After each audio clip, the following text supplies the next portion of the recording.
The Creature by Trevor Allen. Chapter 2.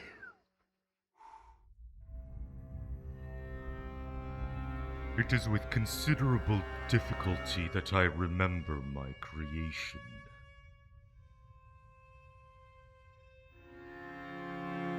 I was born in Geneva. All the events of that period are confused in my mind. My family is one of the most well-known of that republic. My father was the local magistrate. I remember the cold, the hunger, and pain. There was a great difference between the ages of my parents, but that seemed only to bring them closer together. Waking in a dark room. And you were there. Frankenstein. I was their oldest child, their plaything and their idol. Your face was the first thing I saw. The innocent and helpless creature, given to them by God. Filled with horror and disgust. A being whose future was in their hands to direct toward happiness or misery. A strange cacophony of sensations seized me. I saw, felt, heard, and smelt all at the same time. For a long time, I was their only child, but my mother always wanted a daughter. It was a long time before I learned to distinguish between the operations of my various senses. When I was about 5 years old, they spent a week on the shores of Lake Cornwall. I remember a strong light. I had to shut my eyes. Their benevolent natures often made them enter the cottages of the poor to help in any way they could. Darkness overcame me. One day, when my father was away, my mother and I found a peasant and his wife distributing a scanty meal to 5 hungry children. I remember hearing your voice. There was one which attracted my mother, an orphan. But when I opened my eyes again and the light poured in, you were gone. When my father returned, he found a beautiful young girl playing with me in the hall of our villa. I stood with a little difficulty and looked around for you. With his permission, my mother adopted her. I found you, stretched out on your bed, and I tried to speak. But all that came out was a groan. And so, Elizabeth Lavenza became the inmate of my parents' house, my more than sister, my childhood companion, and the love of my life. I reached out for you, but you ran away from me, taking the light with you. On the birth of a second son, Ernest, my parents gave up their wandering life and settled in Geneva. I walked, and I believe I descended to the ground, and so I left the place of my birth and went out into the world. By the time my youngest brother, William, was born, my parents lived in considerable seclusion. I found a great alteration in my senses. Before, dark shapes had surrounded me, but now I found I could wander anywhere. I was predisposed to avoid crowds and to attach myself only to a few. But after a while, the light became more and more oppressive. The heat made me weary as I walked, until I found a place to rest in the shade. This was the forest near Ingolstadt. I was indifferent to my schoolmates, but I had one close friend, Henry Clerval. I spent days walking in the woods until I finally arrived at a village. It was miraculous. The huts, the cottages, and the stately houses amazed me. I entered one of the best of these. I have to admit that my temper was sometimes violent and my passions extreme. I hardly placed my foot inside the doorway when the children shrieked, and one of the women fainted. I was driven from an early age by a need to understand things. I confess that it was the secrets of heaven and earth that I desired to learn. Soon, the whole village was roused. Some ran away, but some attacked me with stones or anything else they could throw. I escaped into the forest, battered and bruised by the hands of men. When I was 15, I witnessed a violent thunderstorm. I hadn't experienced fear before. I watched a stream of fire strike a beautiful old oak, which stood about 20 yards from my window. It was blinding.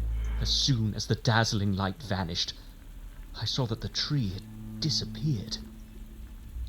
I dreamt of harnessing this power.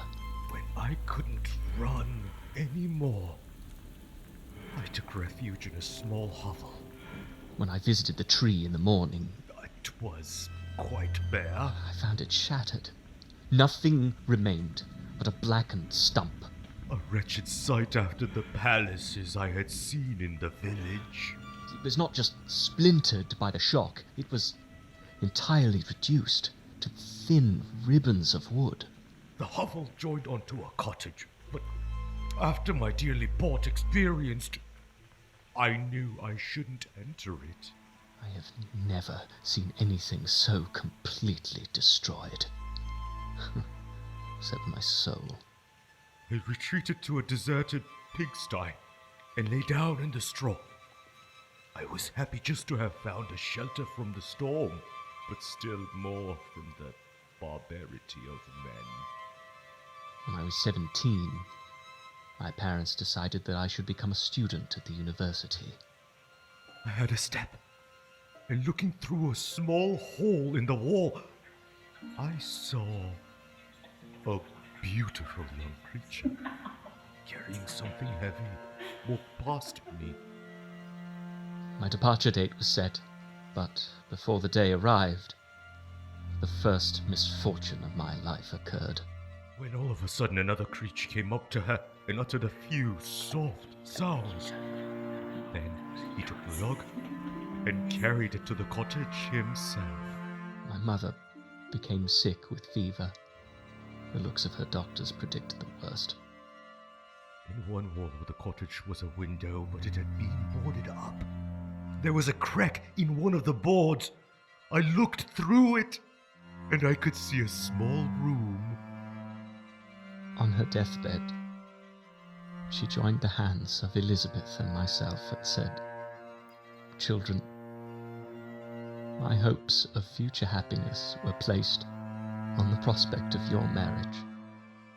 This expectation will now be the consolation of your father."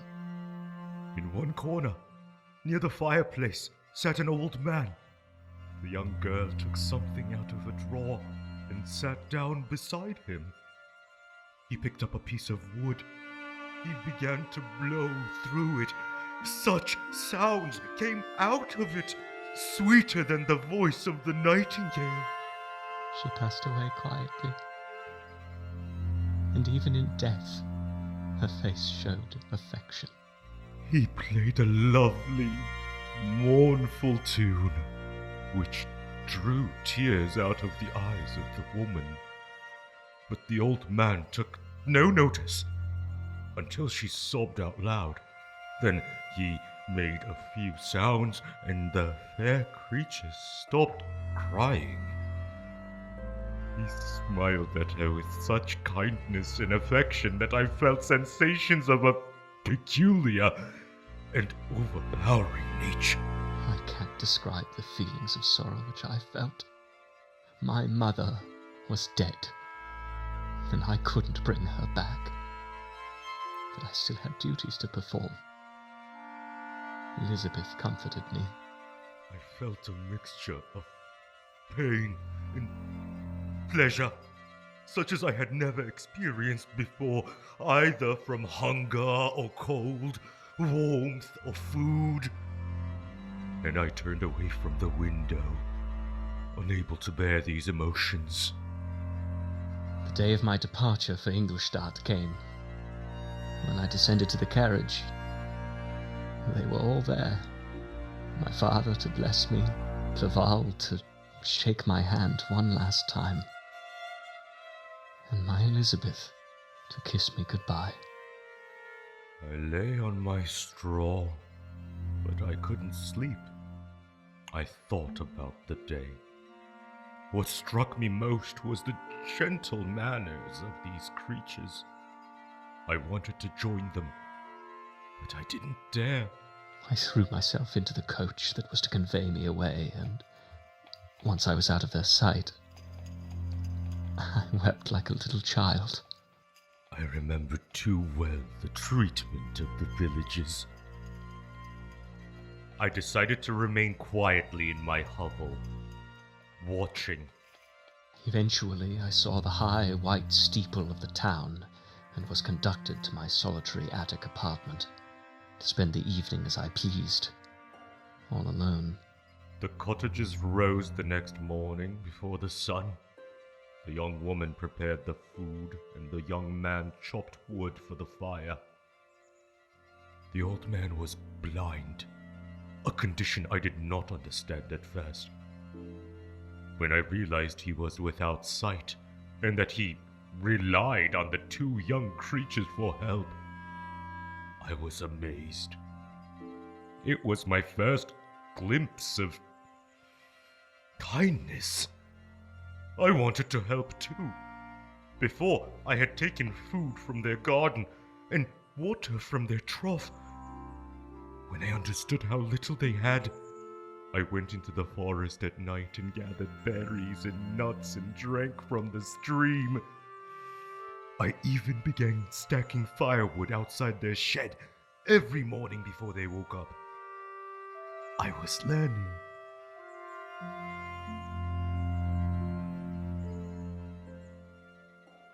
Our cast included Bora Koknar and Paul Rosenfield. The entire production was under the direction of yours truly, Alika Spencer-Koknar, and stage managed by Miranda Whipple. Original composition, sound design, and sound engineer for this presentation created by Gregory James Holmes. Video elements assembled by Filip Hofman, and episode art designed by me. This is Alika Spencer-Koknar, Chief Talent Officer at The Dragon, inviting you to return for Chapter 3 in Dragon's podcast presentation of The Creature, written by Trevor Allen. In Chapter 3, Fine Form of Man, Frankenstein recalls the lectures of Professor Waldman and begins to experience the start of madness, while the creature learns language and the meaning of kindness. Frankenstein experiments with a new idea and toils away in his laboratory. The creature questions why he was brought to life. Tune in next Monday to hear the story unfold. Dragon is a nonprofit that depends upon the generosity and participation of you. No gift is too large or too small to make an enormous impact. You can feed the Dragon directly online at www.dragonproductions.net/CRE-donate. All proceeds from this link go directly back to the Dragon, as well as the artists that made this podcast possible, because only together can we help the arts thrive. Thank you so much for listening.